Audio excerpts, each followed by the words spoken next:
I heard the splintering wood before I heard my mother's voice screaming that this was for my own good. My name is Monica, and 3 days ago, my parents and my older brother kicked down the door to my apartment in downtown Seattle, the apartment I'd paid for with my own money, the apartment whose lease had only my name on it. They didn't knock. They didn't call ahead. They used my brother Derek's shoulder like a battering ram because my mother decided I wasn't answering her texts fast enough, and in her mind, that meant I was hiding something. I wasn't home when it happened. I was at work, sitting in a conference room, presenting a quarterly report to my team. My phone buzzed halfway through my presentation, security alert from my building. Forced entry detected. Then another buzz. My neighbor, Monica, there are people breaking into your apartment. Should I call the police? I excused myself, my hands shaking so hard I could barely hold my phone. By the time I got back to my building, they were still inside. My mother was going through my bedroom drawers. My father was standing in my living room with his arms crossed like he owned the place. And Derek?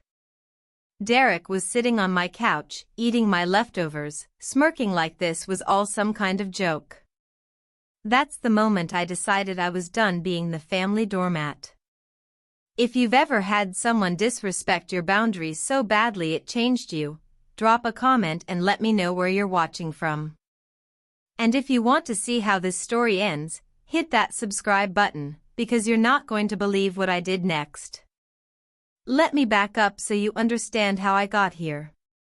Growing up in Tacoma, Washington, I was always the other kid. Derek was 3 years older, a star athlete, charismatic, the kind of son who made my parents glow with pride at every family gathering. I was quieter. I liked books. I got good grades, but not in the subjects my father cared about. I went to a state school for graphic design while Derek went to a private college on a partial football scholarship my parents paid the rest of for. When Derek graduated, my parents bought him a car. When I graduated, my mother handed me a card that said, "We're proud of you," with $20 inside. I didn't complain. I got a job. I moved to Seattle. I rented a studio, then a one-bedroom, then finally this beautiful apartment with floor-to-ceiling windows overlooking the city. I decorated it myself. I bought furniture piece by piece. I made it mine. But to my family, my independence was an insult. My mother called me selfish for not visiting every weekend. My father said I was too good for them now. And Derek? He'd roll his eyes and say, "Monica thinks she's hot stuff because she lives in the city." The truth was simpler, I just wanted space. I wanted to be someone other than the disappointing daughter. I wanted to breathe. But in my family, wanting distance was the same as declaring war. It started small, passive-aggressive texts. Must be nice to forget where you came from. Your brother makes time for family, why can't you? Then it got worse. My mother started showing up unannounced. She'd call from the lobby of my building, demanding I let her up. If I said I was busy, she'd guilt me, "I'm your mother. I drove an hour to see you." I'd let her up. She'd criticize my apartment. "This place is too expensive for someone your age. Why is your couch this color? You should have bought a place, not rented." She'd go through my mail. She'd open my fridge and comment on what I was eating. Once, she rearranged my entire kitchen while I was in the bathroom, and when I asked her to stop, she said, "I'm just trying to help." I started ignoring her calls. That's when she decided I needed an intervention. She called my father and Derek. She told them I was spiraling. That I was isolating myself. That I might be in trouble, financially, emotionally, she didn't specify, because the truth was, I wasn't in trouble at all. I was just finally happy. But happiness without her approval? That was unacceptable. So they broke down my door. When I walked into my apartment that day, I didn't yell. I didn't cry. I stood in the doorway and stared at the splintered wood, the broken lock, the violated space I'd worked so hard to build. My mother saw me first. She didn't apologize. She said, "We were worried about you." I looked at my father. He shrugged. "You weren't answering your phone." Derek laughed. Actually laughed. "Relax, Monica. It's not that big a deal." I asked them, very calmly, to leave. My mother's face went red. "Excuse me? We came here because we care about you." I repeated myself. "Get out of my apartment." She stepped closer. "Don't you dare talk to me that way. We are your family." I pulled out my phone. I showed her the security footage, the timestamp, the broken door, Derek's shoulder slamming into the wood. "This is breaking and entering," I said. "And if you don't leave right now, I'm calling the police." My father scoffed. "You wouldn't." I dialed 911. They left. But not before my mother said the words that stayed with me, "You're going to regret this, Monica. Family is all you have." The building manager was horrified. He waived the repair costs when I explained what happened, well, most of them. I still paid for a new lock. A better one. One that couldn't be kicked in. My phone exploded with messages. My mother, "How could you threaten us like that?" My father, "You're tearing this family apart." Derek, "You're being dramatic." Extended family started calling. Aunts, uncles, cousins I hadn't spoken to in years. All of them with the same script, "Your mother is heartbroken. You should apologize. Family forgives." No one asked me if I was okay. No one acknowledged that they'd broken into my home. If you've ever been gaslit by people who should have protected you, let me know in the comments. You're not alone. And stick around, because this is where I stopped playing defense and started playing chess. I didn't respond to a single message. Instead, I made a list. I pulled my lease agreement.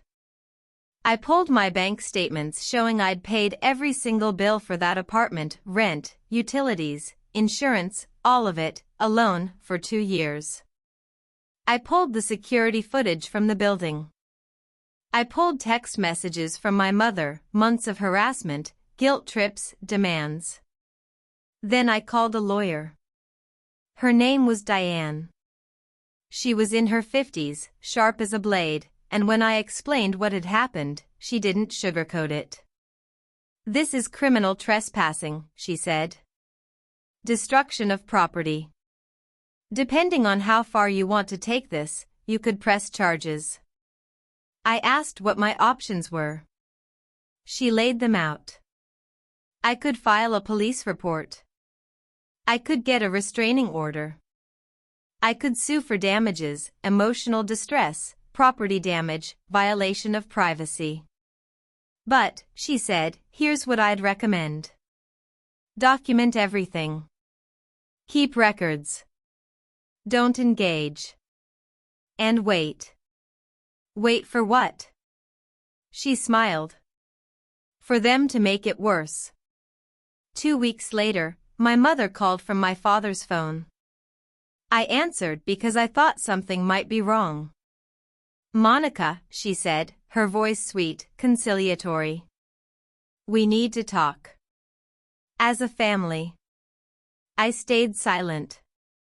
"Your father and I want to apologize. We want to make this right. Can we meet for dinner? Just the 4 of us. Please." I almost said no. But then I remembered Diane's advice. Let them make it worse. Okay, I said. But somewhere public. We agreed to meet at a restaurant in Bellevue. Neutral ground. Crowded. Safe. I wore a wire. Not literally, but I recorded the conversation on my phone, voice memo app running in my purse, which is legal in Washington state as long as one party consents.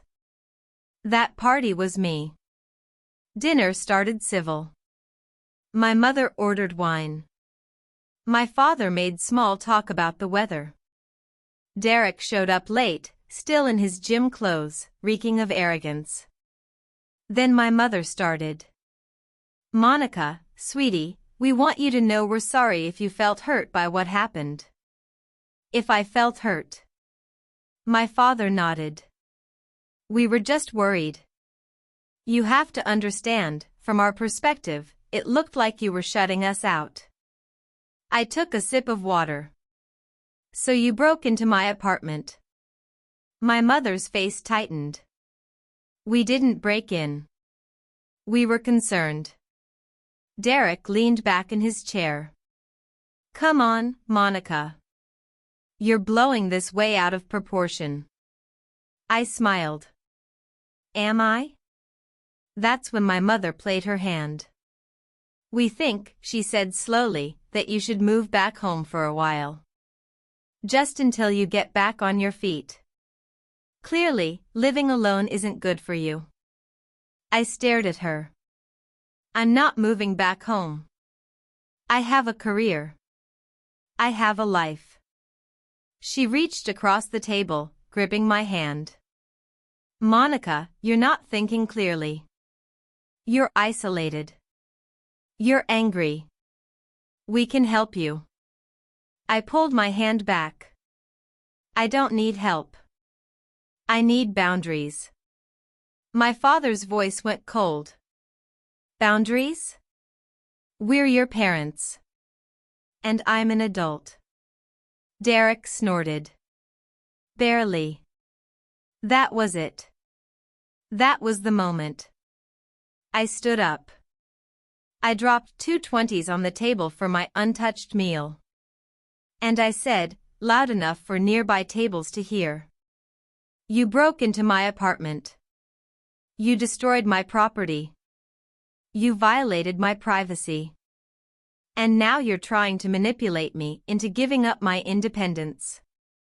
This conversation is over. I walked out. Behind me, I heard my mother's voice, shrill and furious. You're making a huge mistake, Monica. Maybe. But it was my mistake to make. The next morning, I filed a police report. The officer who took my statement was kind. She'd seen cases like mine before, overbearing parents, adult children with boundary issues. She walked me through the process. Do you want to press charges? She asked. I hesitated. Pressing charges felt nuclear. It felt like the point of no return. But then I thought about my mother's hand gripping mine. My father's cold voice. Derek's smirk. Yes, I said. The charges were criminal trespassing and malicious mischief. Misdemeanors, not felonies, but enough to make a point. They were served papers 2 days later. My phone exploded again. This time, the messages were different. Angrier. My mother, how dare you involve the police? My father, you've crossed a line. Derek, you're dead to me. I blocked all of them. 10. The public reckoning. Here's the thing about small-town families who think they're untouchable. They're really bad at keeping secrets. Within a week, half of Tacoma knew. My mother's church friends. My father's co-workers. Derek's old high school buddies. And because my family loves to play the victim, they told their version of the story first. Monica's mentally unstable. She's punishing us for caring. We were just trying to help. But I had receipts. I posted nothing on social media, that wasn't my style. But when family members called me, asking for my side, I sent them 3 things: the security footage, the police report, and a calm, factual timeline of events. I didn't editorialize. I didn't rant. I let the facts speak. And if you're wondering whether the truth actually matters when people have already chosen a side, drop a comment. Because I'm about to show you exactly what happened when the masks came off. The court date was set for 6 weeks out. My mother hired a lawyer. Not a good one, the kind who advertises on bus benches. He tried to argue that the door was already damaged and that my family had implied permission to enter because they were family. Diane tore him apart. She presented the lease, the security footage, the text messages, the police report, my bank statements proving financial independence. The judge listened. Then he asked my mother a single question. "Ma'am, did your daughter give you permission to enter her apartment on the date in question?" My mother hesitated.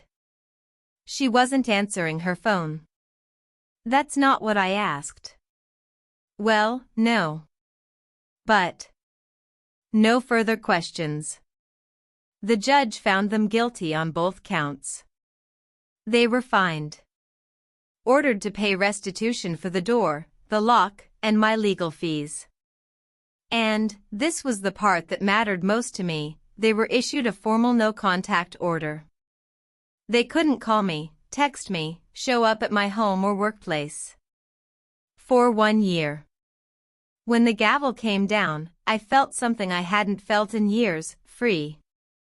The no-contact order was the best gift I ever gave myself. For the first time in my life, I wasn't dodging calls. I wasn't bracing for criticism. I wasn't justifying my choices to people who would never approve. I just existed.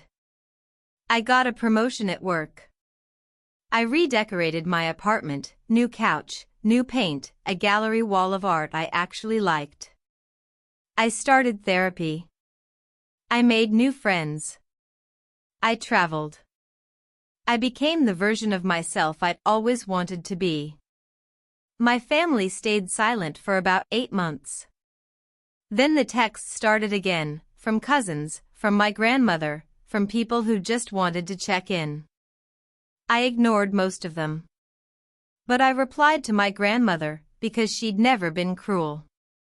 "I'm okay," I told her. "I'm actually really happy."